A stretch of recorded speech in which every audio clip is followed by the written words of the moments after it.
Well, there are some lessons to be learned during a presidential campaign, not just lessons on how to win the election, obviously, but how to run a business, possibly. Ellen McGirt is an old friend of ours, and she's with Fast Company magazine. Got a great story on the cover called A Brand Called Obama. It's about Obama, the brand. In the article, one analyst says that Obama he's a brand dream come true. He's new, he's different, and he's attractive. But he's also had to overcome you're too young, you don't have enough experience, those kind of issues. You know, brands are all about trust. They really are, and it's hard to imagine now that there was a time when he didn't have any money and he had fewer resources and not a lot of friends, not a lot of people knew who he was.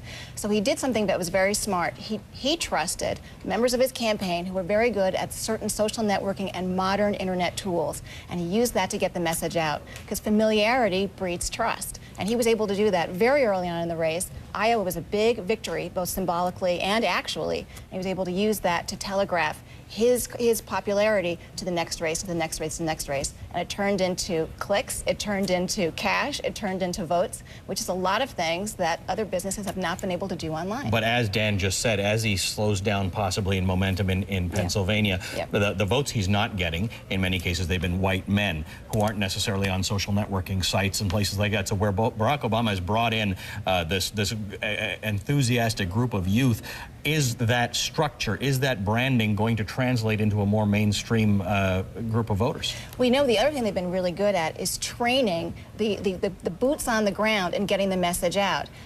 They're uniquely good at getting out there and knocking on doors. They've got their talking points, but they've also been empowered to develop their own talking points. And there's nothing like a neighbor knocking on your door and sharing their point of view. Right. With their voice. You interviewed a professor from Harvard. It really was an interesting article, who said that Obama sort of conveys that he loves people, and Hillary Clinton conveys that she loves policy. Now, I must say, we're in a difficult world right now where there are some days I'm as a business reporter, more interested in the loving policy, but they both sort of have to figure that out, don't they? That's right. He was also quick to say in our chat that both love people and both love policy. And if you want to go to any of Obama's books, you know, 700 pages of biography, you're going to get his policy thoughts. Also on the website, Clinton loves people too, but in terms of communicating the message, that's where they've been emphasizing. Now, issue number one is a show about money and about the economy and how it affects people, because these issues are intertwined now in this election. That's right. This is a business strategy. When you have examined Barack Obama's campaign strategy, it's a business strategy. It really is, and a candidate is the perfect mashup between an individual who's looking for a job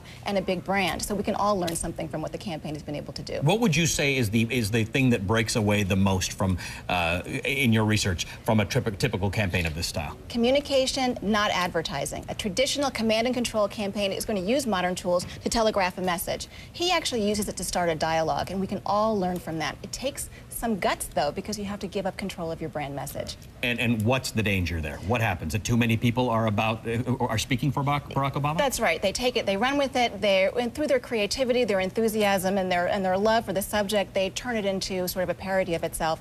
I've Got a Crush on Obama is unfortunately a very good example of that, but he overcame that because the enthusiasm came through and other people were able to. Soccer grandmothers, everybody's making videos for this guy, and they're enjoying it, and they're distributing on their website themselves. Good to see you. Good to see you. One of these days on TV, we'll have to talk about the fact that we've both done cross-country road trips, and what a fun experience that is. I know, and I keep track of you on CNN and on Facebook. There you go.